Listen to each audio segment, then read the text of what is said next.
In Matthew verses 8 and 9 and 10, we were looking last time at some of the words, some of the words that are used to designate the scribes. We've looked earlier at their basic term, their basic designation, the grammatus, and other terms such as nomikos, which stress the legal aspect of their office, that is translated lawyer in places like Matthew 22 and verse 35, as well as nomodidaskalos, the teacher of the law. And then we just wanted to end that part of our study by looking at these three verses where three different designations are given. He's not saying three different things. He's saying the same thing three different ways.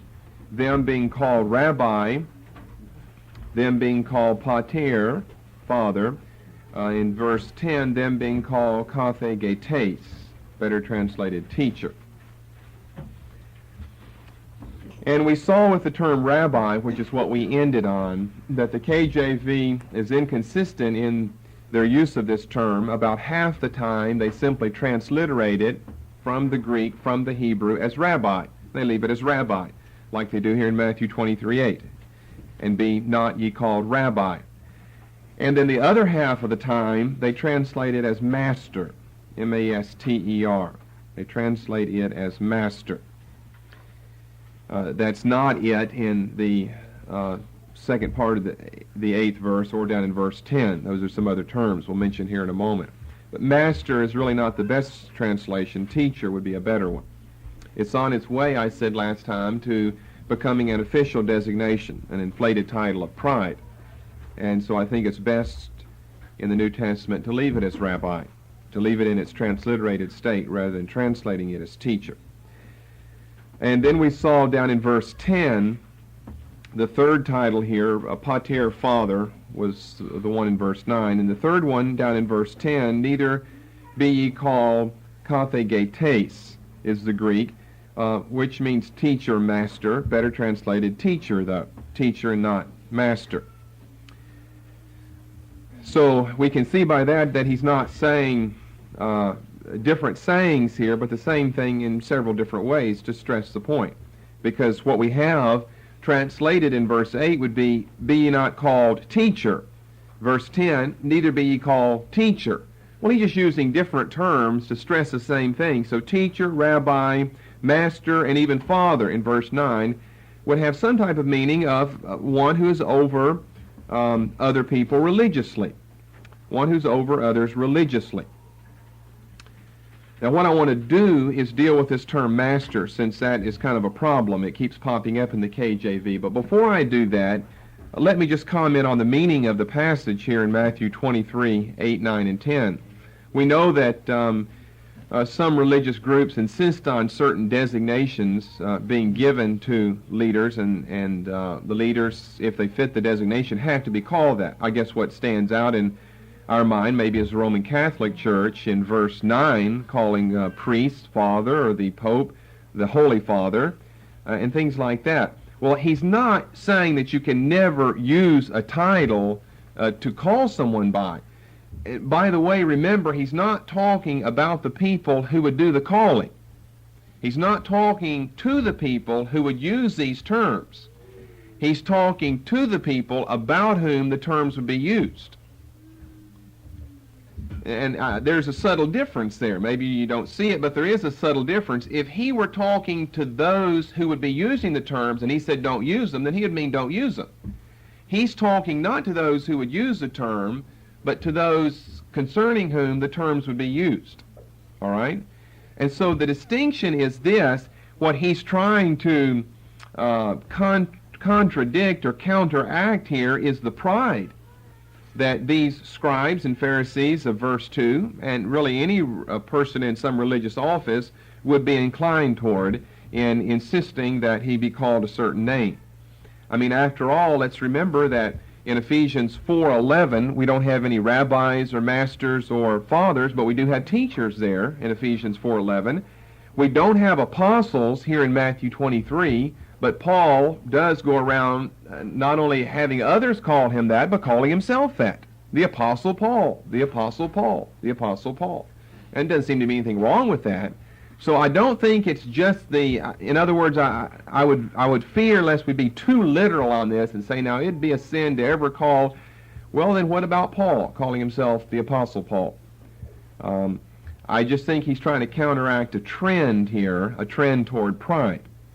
And whenever it's just the official thing that one must do, and whenever especially the one who is being called this is a false minister, then I think it would be definitely scriptural not to call them that at all ever. I certainly wouldn't call a Roman Catholic priest my father, even leaving the my off. I wouldn't call him father, just plain. And what the Lord is trying to stress also here, I think there are several different nuances of meaning here besides just the literal one, is that if and when we have, and we do, rabbis, masters, fathers in the religious sense, not the biological sense, and teachers, that we recognize that they are, in one sense, just like us, because we're all dependent on one great rabbi, master, father, and teacher above. And I give you a good example of that. The letter that I read from our sister Wednesday night, she had a comment in there, and you notice people who get saved and filled with the Spirit, they don't have to be taught anything. There's an unction that they have that teaches them all things. And she had a sentence in there that says something like, I really thank you for what you've done in my life, and then kind of a comma, or should I say that I thank God that he gave you the grace to teach it and me the grace to hear it. You see, there you have things in a proper balance. Someone is doing it for her, but someone is doing it for someone who's doing it for her. And that's what the Lord is setting forth here. Because notice how he ends these verses. Don't be called rabbi, for one is your teacher, your master, even Christ. And all ye are brethren. I mean, even the scribe, the Pharisee, or to move it over into the Christian setting, the apostle, the prophet, the pastor, the teacher, in the final analysis, he's no higher, no better than anyone else, because he has someone who's over him. Call no man your father upon the earth, for one is your Father which is in heaven. Well, I don't think that means that you can't call your biological father, father, dad, daddy, pop, whatever you want to call him. You could call him your father. I don't even think that it means you can't call a religious leader father, but you got to have a certain sense, so there has to be a certain understanding of what's going on. If you couldn't call him father, you couldn't call him teacher. If you couldn't call him teacher, well, you couldn't call him apostle if he were that. You couldn't call him anything. And I couldn't even say, well, the best practice is just don't use any names at all, because we're stuck back in the New Testament with the Apostle Paul. So I would just say don't get hung up on names. That's the problem. People that use names are hung up on names, and they insist on them. Doctors and reverends and whatever, they're hung up on names. If you don't insist on the name, then you can fluctuate some and vary. Sometimes there's a name, sometimes there isn't. And I think that's what we've seen in our experience, and that's what's testified here. I prefer not to be called reverend. That just has a bad taste in my mouth, but I've been called different things. Pastor, teacher, brother is probably the most common designation, and that's probably the most suitable one, because that reminds us that we're all brothers then. For ye are all brethren. So, it's all right to have one who's over you, but then also recognize that in another sense he's not, that there's only one over all of us, or over any of us, and that's the Lord Jesus. Neither be ye called teachers. Well, Barnabas was a teacher, Paul was a teacher, and he calls himself that. He calls himself a teacher, but it says, neither be ye called teacher, verse 10. For one is your teacher, even Christ. I think this is what he's trying to stress, as we see in verse 11 and verse 12. He that is greatest among you shall be your servant. He's trying to put things in a balance, in proper perspective here, in proper order. And whosoever shall exalt himself shall be abased, and he that shall humble himself shall be exalted. Remember, he's addressing the ones concerning whom the terms to be used. And whosoever shall exalt himself, not is exalted by others by a certain designation, but whoever insists on a certain designation, that's obviously pride. And I'll give you one example. There is a charismatic minister who started a university who at that university insists on being called president. He doesn't want, brother or reverend, or he wants to be called president. Well, then that worries me. That bothers me. A worry in the sense that I wonder why. Why do you insist on that? He doesn't have any education himself, but he insists on being called president. I think that's kind of an inflated title for someone who has no education himself.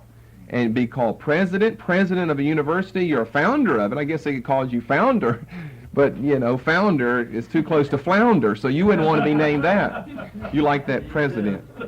And then, of course, we all, as we have taught in this church before, have a big problem with these guys who have no education at all, but who want to be called doctor. All these charismatic ministers, Dr. such and such, and you know some of the names we could mention, they have no more education than some of you do, and they want to be called doctor because they've been given an honorary degree at some backwoods hillbilly Pentecostal school somewhere. They didn't get it from Duke or from Harvard or Princeton. They got it from a school that neither you nor I have ever heard of. Maybe they don't even exist. Who knows where they even exist. But I'm not going to call them doctor. I was at a school one time teaching at a Bible school where a woman came in, doctor. And she had no more sense about the Bible or the world than what is it today. You have to dream up your own imagery. I get tired of boat anchors and fence posts, so whatever you want to dream up there, an exhaust pipe or something, no sense about the Bible or the world, and yet want to be called doctor. So I refuse to be forced into a corner of calling someone doctor like that. Now, if I want to call them that, all right. Some people have earned the respect and have earned the degree and put a lot of work into it. Maybe I'll call them doctor. Maybe I won't. Maybe I will sometimes. I'm not going to be bound by designations and terms. That's what he's, I think, striking down here. Is let's not get hung up on that. And those that are hung up on it, you can tell that they are because they always insist on a certain designation. All right, so having said that, what I want to deal with just quickly, and it's a little bit off the subject, is the recurring use of the term master in the KJV. It's a mistranslation of rabbi. I think that if you're going to translate it teacher. We corrected those 7 or 8 times last time. In verse 10, we have a very rare term, kathegetes, that appears only here in the New Testament. Verse 10, which is better translated teacher. Master just doesn't tell you enough. Teacher tells you what his function is. He's a teacher. It would better be translated teacher. Okay, how about then that term master back up in verse 8? See, we keep coming across these master terms. Master as a translation for rabbi, number 1. We dealt with those last time. Master as a translation for kathegetes. We've dealt with that just now. Number 2 in verse 10.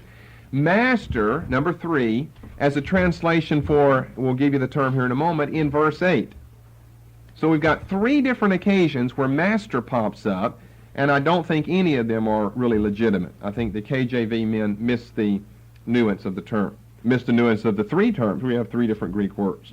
1 rabbi, 1 the teacher, verse 10, kathegetes. And the third one is simply the most common Greek term for a teacher, and that is didaskalos.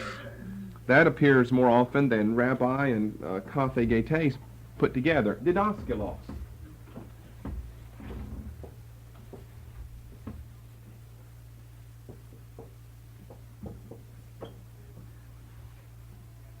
D-I-D-A-S-K-A-L-O-S. Didaskalos. D-I-D-A-S-K-A-L-O-S. Which means teacher.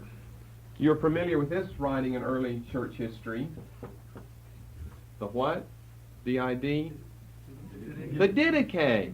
The Didache. What does that mean? The teaching. The teaching of the 12 apostles.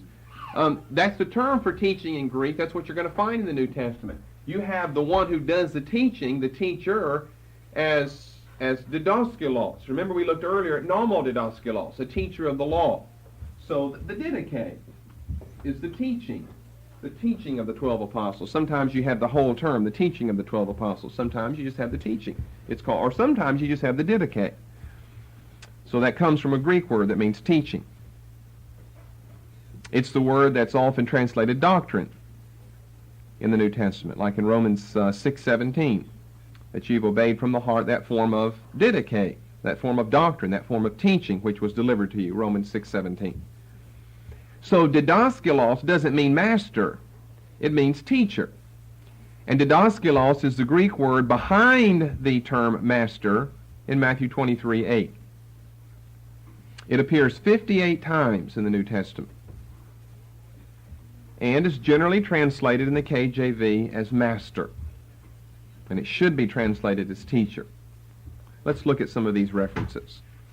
I don't know that we'll look at all 58 of them, but we'll look at some of these references that really should be changed. Matthew 8:19. Now we're going to do this very quickly because I have a lot of other things I want to say tonight in conclusion to our study of the Scribes. You might not be able to turn and write and cross out and write in all at the same time, but we'll see. Matthew 8:19, a certain scribe came and said unto him, Teacher. Now, up until this time, most of the time when I've come across these verses, I've read the master, because we've never taught on that, never changed them. Now we are changing them, teaching on them. So from now on, I'll read it the way I already have it marked in my Bible as teacher. A certain scribe, a certain teacher, came to him and said teacher, because he was recognized as a teacher like this scribe was. So teacher. 9:11. When the Pharisees saw it, they said in his disciples, Why eateth your teacher with tax collectors and sinners? Matthew 10, verses 24 and 25. The disciple is not above his teacher, nor the slave above his Lord. It is enough for the disciple that he be as his teacher, and the slave as his Lord. 12:38. Then certain of the scribes and of the Pharisees answered, saying, Teacher, we would see a sign from thee. 17:24.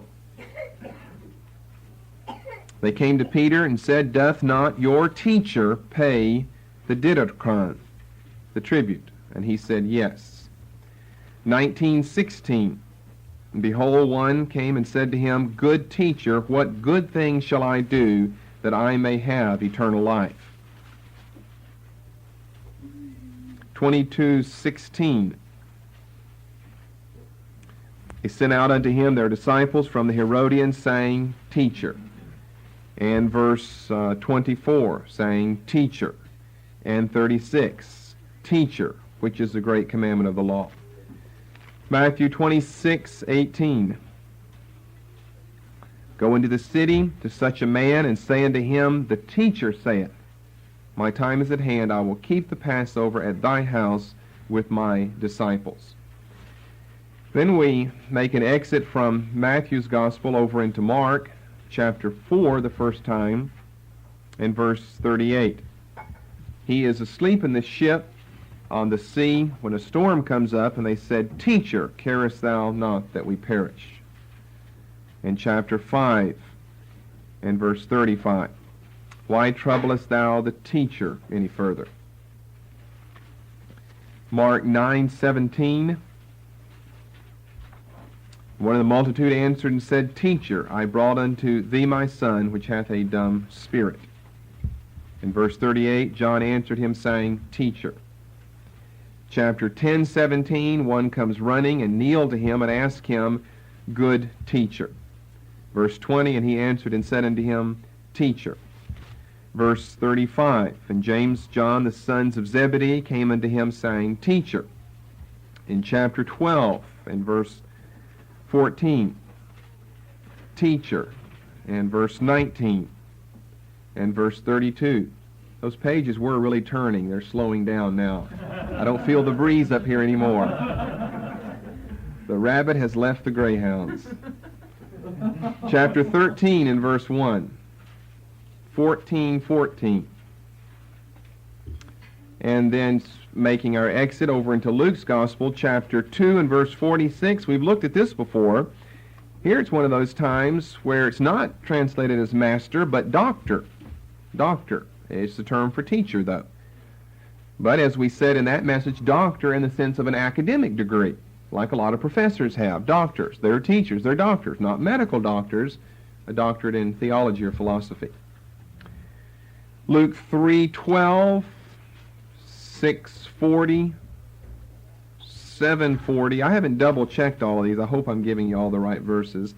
8:49, 9:38, 10:25, 11:45, 12:13, 18:18, 19:39, 20, verses 21, 28, and 39, 21:7, 22:11, and then if you'll turn over to John 1:38. We've got some more, but we want to look at this one. We looked at it last time, but now I can comment more on it. John 1:38. Then Jesus turned and saw them following, and saith unto them, What seek ye? They said unto him, Rabbi. Now that's just a Hebrew word that went into the Greek that's come into the English now. They said unto him, Rabbi. Now John's writing to an audience, a group of people who don't know the word rabbi, that term, so he's going to have to translate that for them. Which is to say, being interpreted, didaskalos. Now that is just the basic Greek word for teacher. So I would say that this verse, John 1:38, is the one above all of them that proves that rabbi better means teacher than master. And that's really proven by this verse.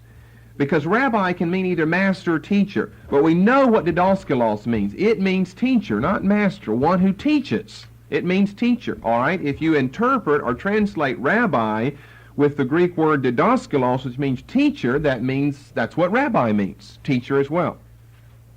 So John 1:38 is rather important in this regard. Rabbi means teacher. All right, further appearances in John's Gospel. 3:10.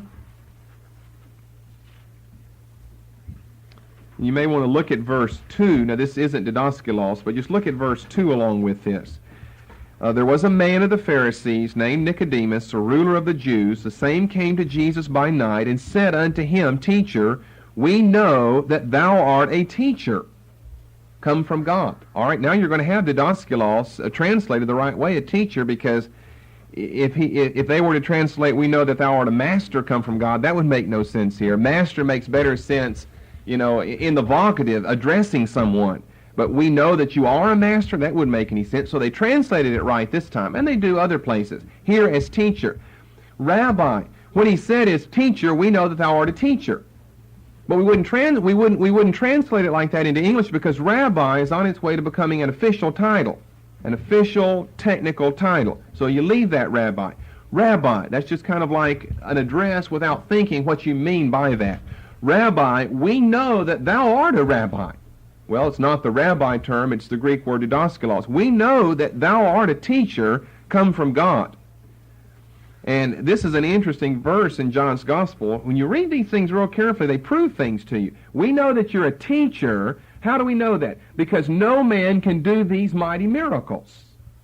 Well, what does doing miracles have to do with teaching? Well, somehow there must be a relation. And then down in verse 10, Nicodemus has said, well, how can these things be? Jesus answered and said unto him, Art thou a didaskalos of Israel, and knowest not these things? Art thou a didaskalos? Art thou a teacher? He was a teacher. He was a scribe. He was a Pharisee. He was a ruler. Who was a rabbi.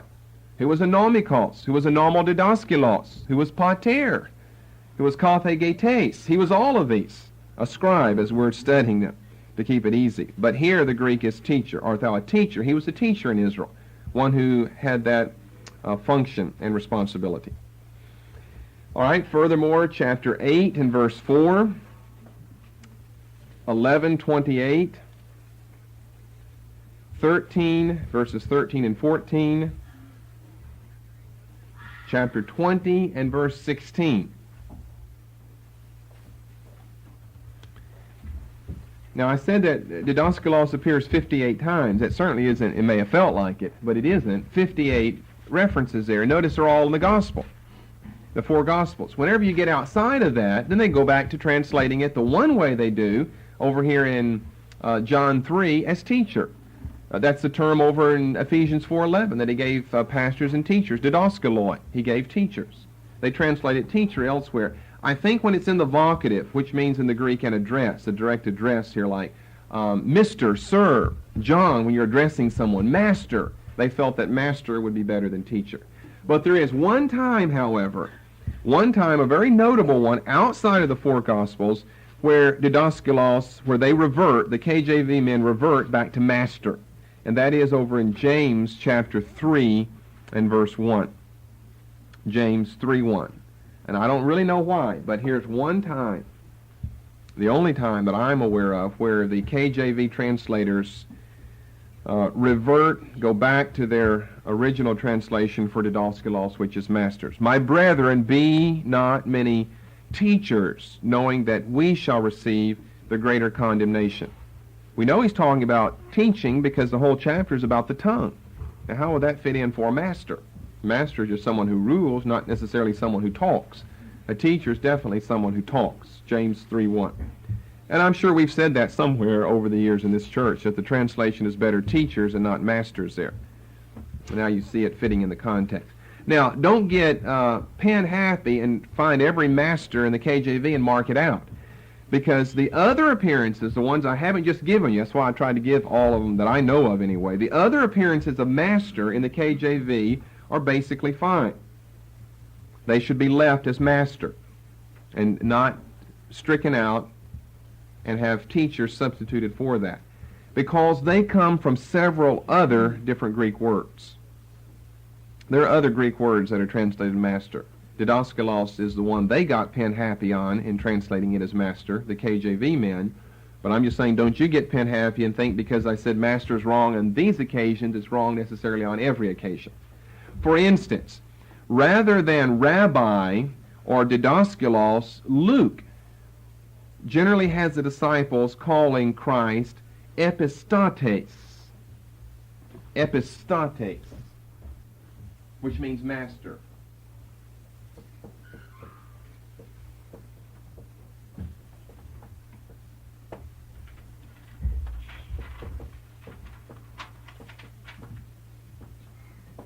Epistates, epistates. 7 times Luke has the disciples calling Jesus not rabbi or didaskalos, which would mean teacher, but calling him epistates, which in the Greek means master.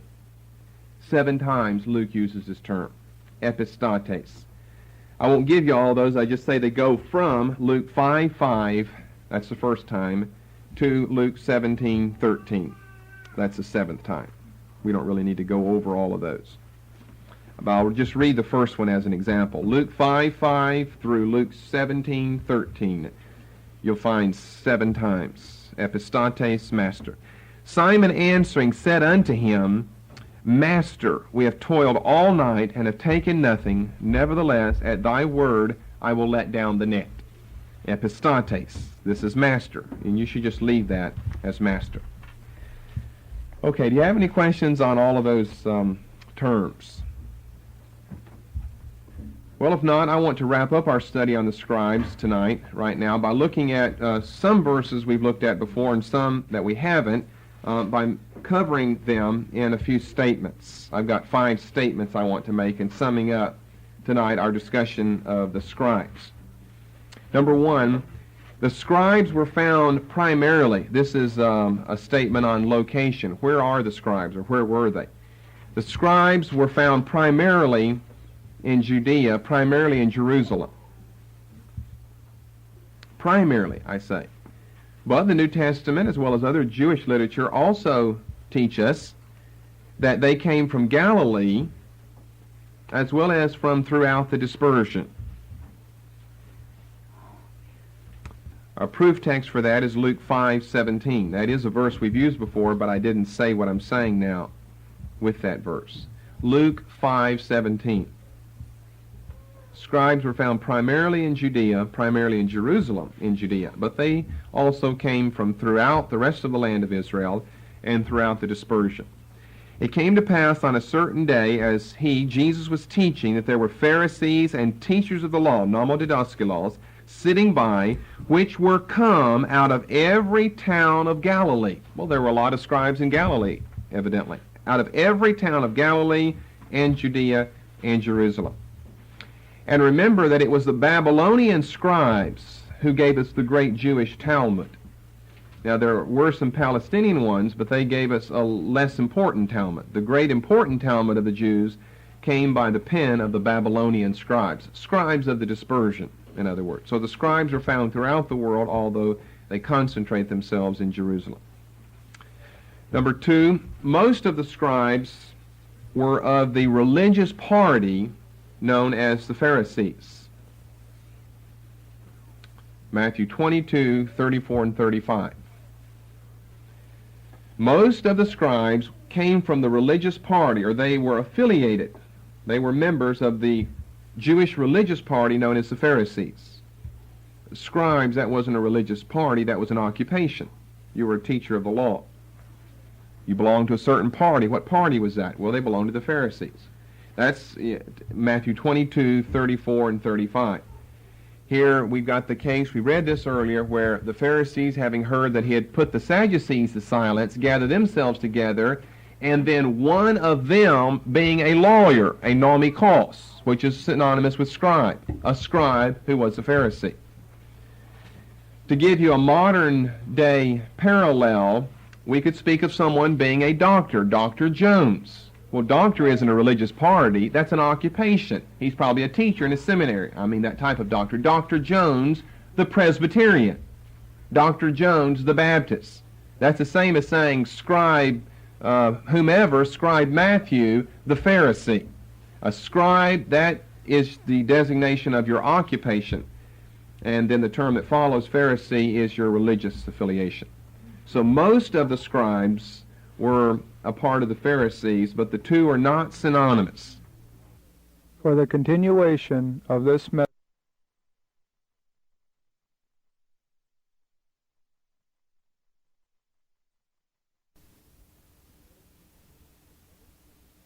so most of the scribes were a part of the Pharisees, but the two are not synonymous.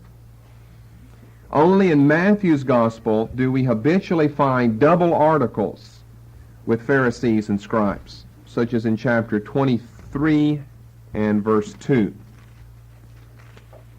Only in Matthew's Gospel. It's not found like this in the others, and that will present a problem in the others, and we'll discuss that problem later whenever it arises. But only in Matthew's Gospel do we habitually find double articles with Pharisees and scribes. Double articles would really tend to state more strongly that the two groups are separate. Verse 2 of Matthew 23, the scribes and the Pharisees. The article is the word the. Double means two of them. Double articles would be the article the before each of the parties, the scribes and the Pharisees. The scribes and the Pharisees. That really tends to let us know we're talking about two different groups, the scribes and the Pharisees. Matthew is the only gospel writer who habitually uses the double article. The other gospel writers will have the scribes and Pharisees, almost implying to some that they're lumped together.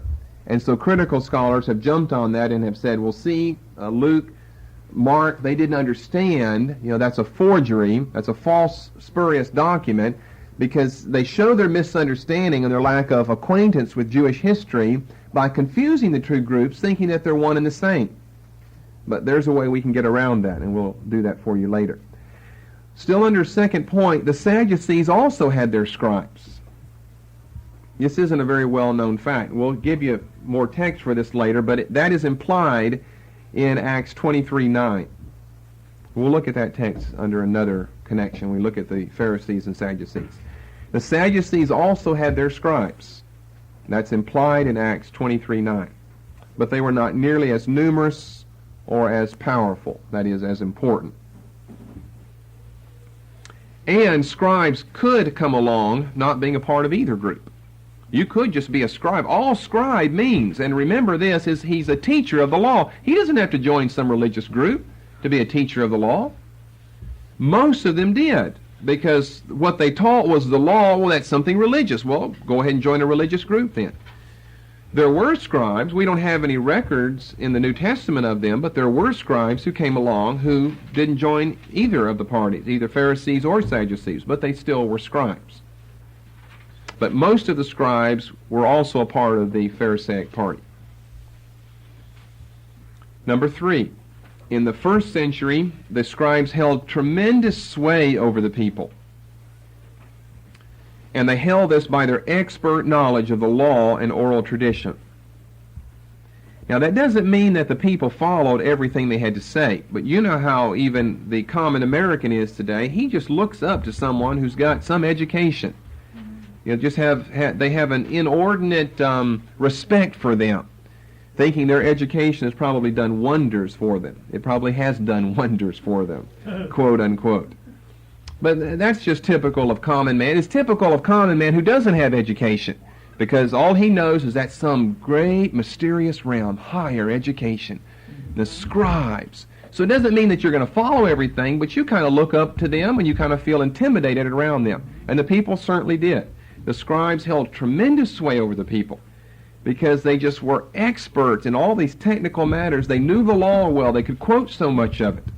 So they're very similar to modern-day theologians in our era, in our day and age, modern-day theologians who hold a lot of sway over people who may not know as much about the Word as a new convert does, but they hold sway because of their position and their education, their title, their occupation, their calling.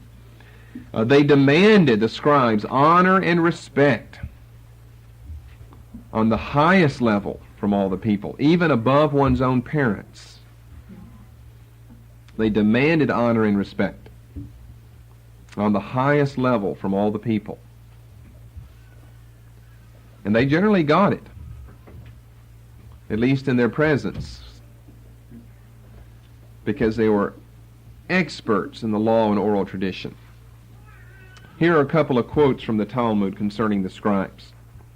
Let the honor of thy friend border on the honor of thy teacher, and the honor of thy teacher on the fear of God. In other words, honor your teacher almost as much as you honor God. At least let it border on that.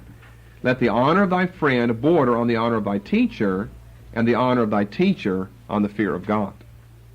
Or another quote from the Talmud. The honor of thy teacher must surpass the honor bestowed on thy father. For son and father are both in duty bound to honor the teacher. And a verse for this would be Acts 5 and verse 34. One scribe is named here, and a certain statement is made about him. Acts 5:34, which really goes in with what I'm saying under this third point of the great sway they held over the people, and they demanded honor and respect, and they were often given that. Then stood there up one in the council, a Pharisee, named Gamaliel, a nomodidaskalos, a teacher of the law. Look at this phrase, had in reputation among all the people. Well, some scribes were higher up in the estimation and esteem of the people than others, but all of them were somewhere up there. Gamaliel appears to be an exceptionally level-headed, wise man. He gives good counsel here. It's not 100% valid all the time, but it's basically good counsel. Let's just leave these men alone, and if the work is not of God, it'll come to naught, and if the work is of God, we don't want to be found fighting God. If we fight the work, we're fighting God. Well, that counsel is wise counsel, but it's not 100% true or valid, because how many works which aren't works of God have stood for centuries and centuries and centuries? How many works of man have stood for a long time?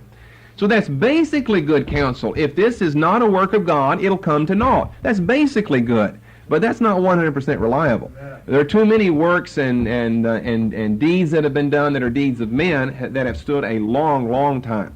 Now, if you mean in an eschatological sense, and I don't think Gamaliel was waiting for Judgment Day to see whether or not the apostles were right.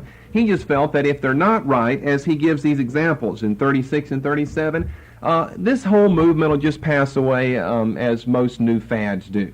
If you meant that in an eschatological setting, that whatever is not of God will fall, well, that's certainly true. One day, all that is not of God, Hebrews 12 tells us, will eventually fall. But you know, we may have to wait until that day.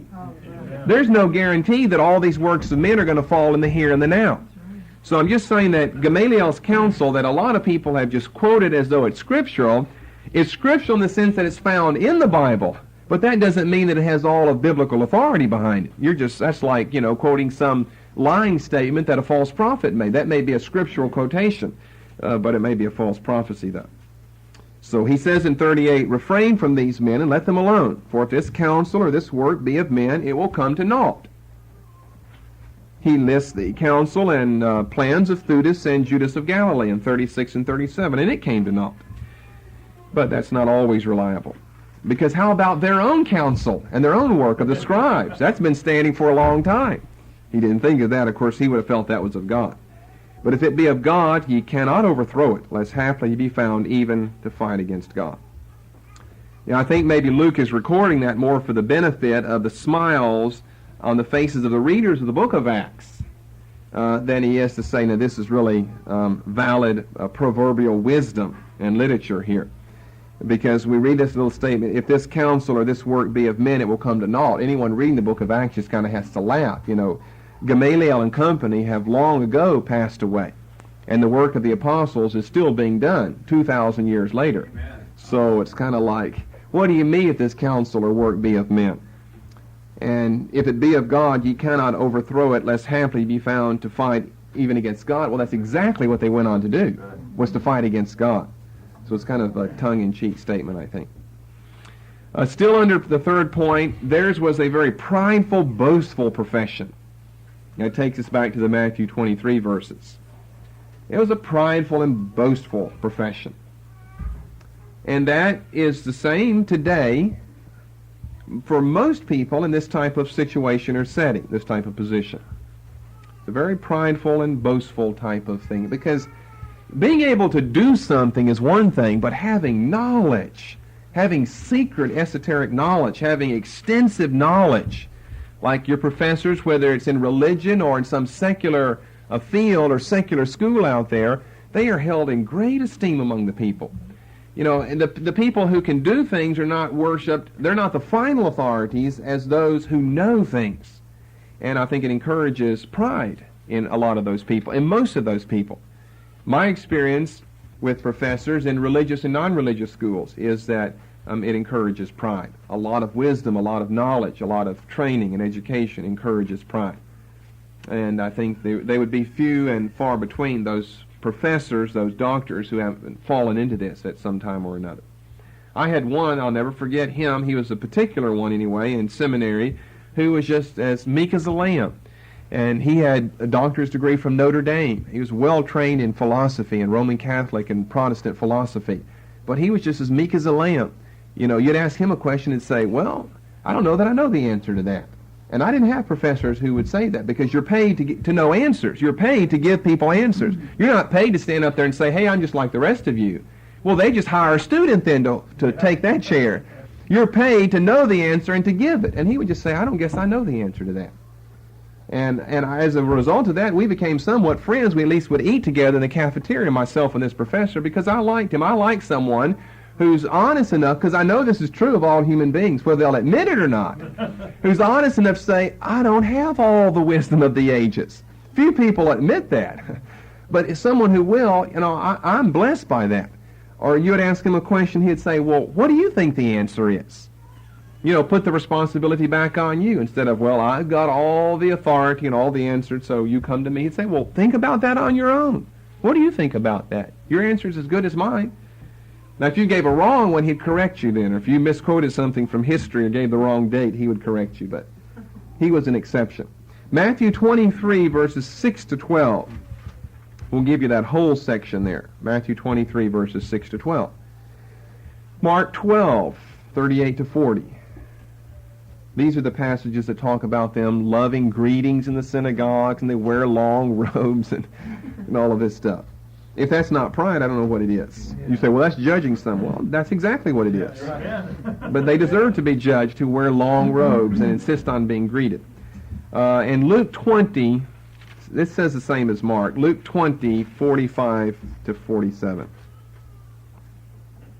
You see, they'd run around the synagogues, and they'd come in, and they'd have certain clothes on, distinctive religious garb, distinctive dress here, so you would know who they are.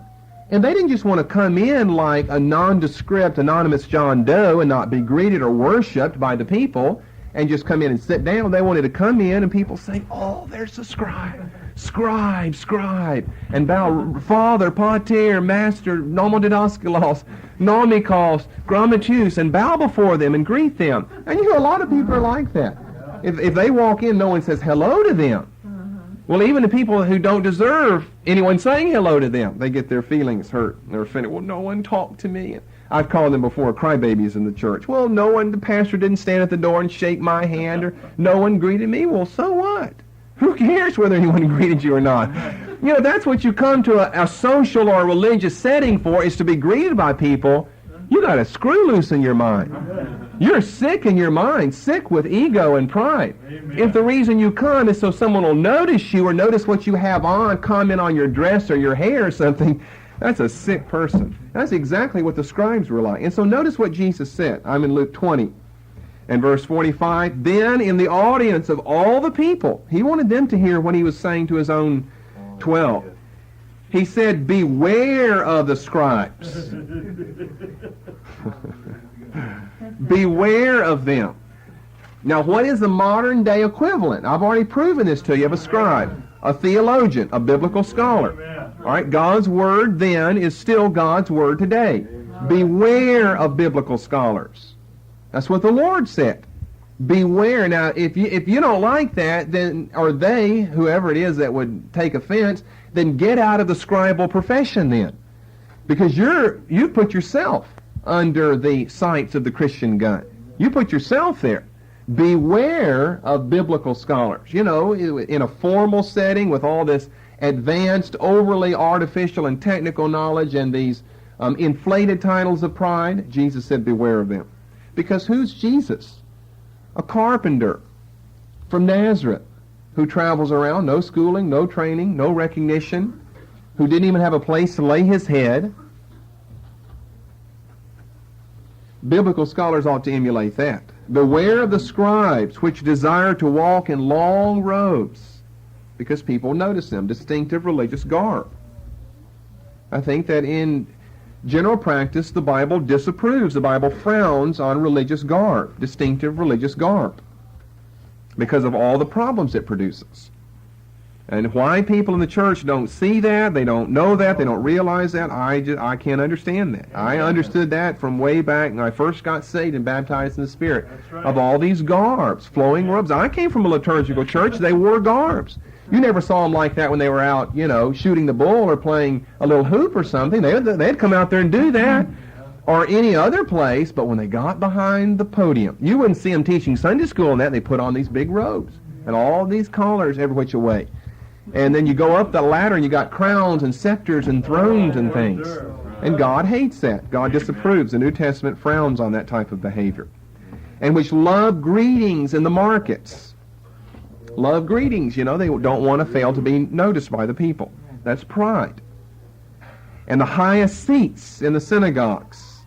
And the chief rooms at feasts. And he goes on to say, which devour widows' houses, and for a show make long prayers. The same shall receive greater damnation. They will receive greater. Why can he say that? Because they've been privileged in their own personal study with so much knowledge about the Scriptures. They know a lot about God, but they don't know God. There's a difference between knowing about Him and knowing Him. They know a lot about Him, but they don't know Him. They know a lot about the Old Testament, but they don't know the Old Testament. So they, Jesus said, will receive greater condemnation or greater damnation.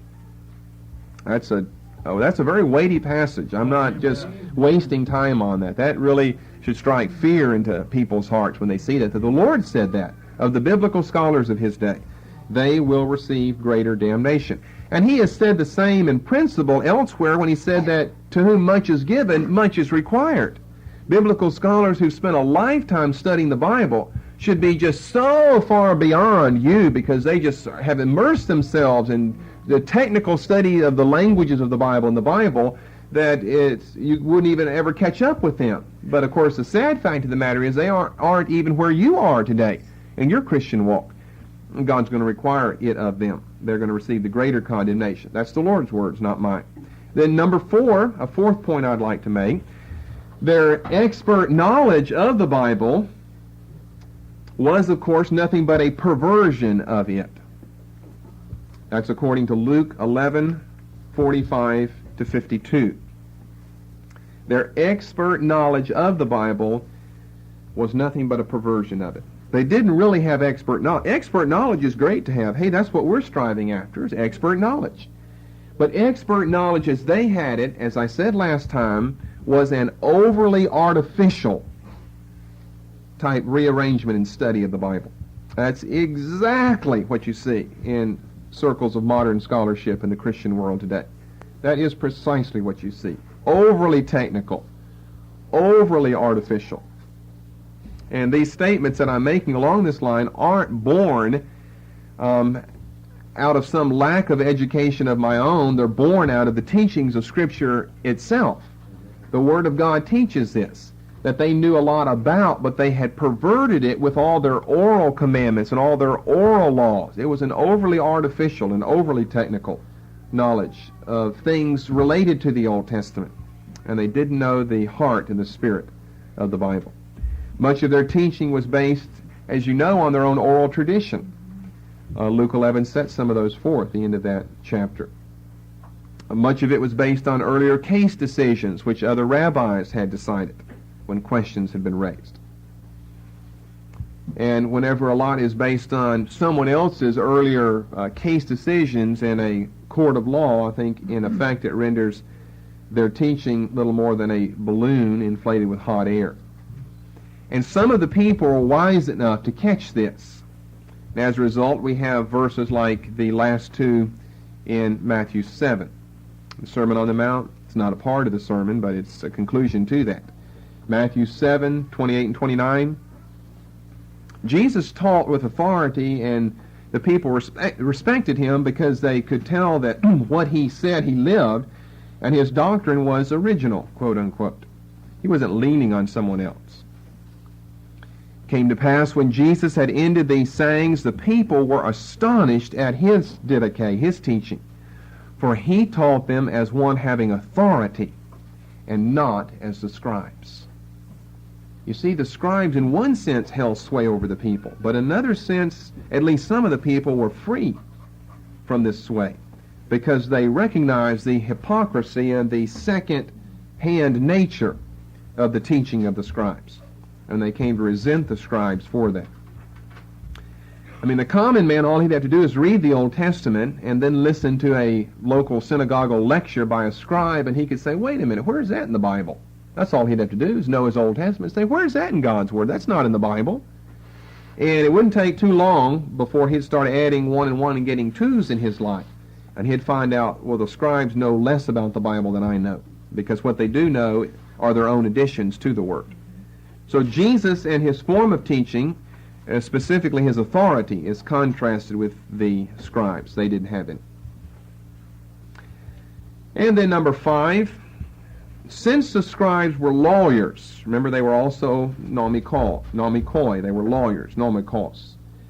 They were often involved in settling disputes in a court of law. And so on the basis of scriptures like Exodus 23:8 and Deuteronomy 16:19, you know, these are verses that say something about not taking a gift, because a gift blinds the eyes of the wise.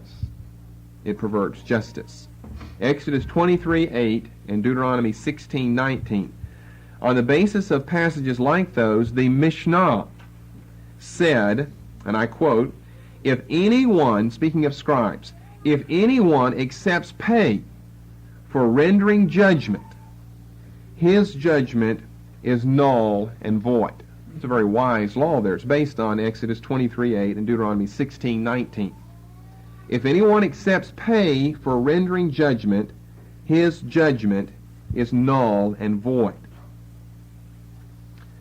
So what happened with the scribes, I'll say this again if I have to, if you're not following all this, this precondition on them due to part of their occupation, which was that of a lawyer, the legal side, was imposed on their whole life, which included their teaching life, their teaching occupation. And as a result, they could receive no money for any of those things. It started off as a biblical principle, more or less, from the Old Testament, that you can't go to law and then you've got, man A and man B, and you've got to decide their case. Well, hey, if man A slips you some coins under the table, you probably are going to render judgment in his favor. So you cannot receive a gift. You cannot receive money from either of the parties when you're trying to make a decision, whenever you're rendering a judgment here. Well, what that then evolved into is, well, teaching in one sense is rendering a judgment, so they couldn't be paid even for their teaching. So that would bring up the question, how do they make their living? They did not make their living by their calling. They could receive no money for their teaching or for their lawyer side. Either one of those sides of their calling, they could receive no money. So how did they make their living? One of the rabbis, Rabbi Zadok, said, and I quote, "Make the knowledge of the law neither a crown in which to glory," and they did just that. We've looked at those texts earlier under point 3, the prideful boasting profession in which they were involved. Make the knowledge of the law neither a crown in which to glory, nor a spade with which to dig. In other words, don't use the law to try to get money. So how did they make their living? Well, I'm going to give you 3 different ways how the scribes made their living. They couldn't make their living by teaching. They felt that was wrong. I think that was a misinterpretation of Exodus 23:8 and Deuteronomy 16:19. They carried a good thing too far and made a good thing a bad thing. So how did they make their living? Well, number one, some, not all, very few, but some of them had inherited private wealth. So their father had somehow made a living and they had inherited his wealth. Well, that took care of them for life. They could go on judging and teaching and not have to worry about money coming in to pay the bills. Some had inherited private wealth. Of course, those would be very few. Secondly, in their greed and covetousness, the lawyers found ways around their own laws. Now, we see this in the New Testament, that they made laws, they would bind men with laws, and they wouldn't with one of their fingers lift the law. They wouldn't lift one of their fingers to do something about the law. In other words, what he's saying there in a figure of speech is they would bind others with it, but they wouldn't do it themselves. So this was a law of theirs, but in their greed and covetousness, they often found ways around their laws to at least indirectly receive monies from the people. I don't have time to read these verses, but I'll just read off where they're found. Mark 12:38 to 40, Luke 16:14, Matthew 10:10. These somehow will apply if you look at them. Some of them don't as specifically as others. 1 Corinthians 9:3 to 18. And that verse we just looked at, Luke 20 and 47. I didn't give those to you right in the order of the English canon, but Luke 20:47, which devour widows' houses. Which devour widows' houses. Well, what does it mean by that? Well, that's a financial statement, to be sure, being made. So they were somehow finding a way, they were preying on old ladies, widows, somehow finding a way around their own law, which said as a scribe, you couldn't receive payment. Now, you could receive it as something else, but not as a scribe, not in that profession or calling. Somehow they were able to prey on old ladies, little old ladies and widows, and they would devour the monies left to widows by their husbands at death. And we don't know exactly how, but I'm just saying that the New Testament seems to indicate that they found ways around their own law which prohibited them as scribes from receiving payment. But then thirdly, and most commonly, their own law was that they had to learn a private trade. They had to learn a private trade. The Talmud teaches, and I quote, "He who does not teach his son a craft teaches him brigandage," teaches him thievery and robbery. He who does not teach his son a craft teaches him brigandage. An early list in the Talmud of scribal professions included the following. I believe you get this out of Jeremias' book on Jerusalem in the time of Jesus. A nail maker, flax trader, a baker, a miller of barley, sandal maker, master builder, a tailor, an asphalt merchant, and some other things were mentioned there. And we certainly see this to be the case in Paul's life, the Apostle Paul. Now, he carries this over into his Christian life, but he was a scribe. He came from a scribal background, and he didn't learn a new trade once he became a Christian. He already knew a trade and had learned a trade earlier. And that trade is set forth in Acts 18:3, a tent maker. That may not be the best translation, but something similar to that. He worked with leather. He worked in leather goods, whether it was making tents or that only or something else. He worked with leather goods. He worked with his hands. He had a craft that he had learned as an unsaved Jewish scribe because he could not receive payment for teaching. He couldn't receive payment for that. He carries that right on over, and it's beneficial to him in his Christian life because he's establishing a new movement, as it were, churches all over the world, and he doesn't want people to misunderstand his motives. We see Paul's reference to his manual form of making a living in other places, like in Acts 20:34, 1 Corinthians 4:12, 1 Corinthians 9:6, 2 Corinthians 11:7, 1 Thessalonians 2:9, and 2 Thessalonians 3:8.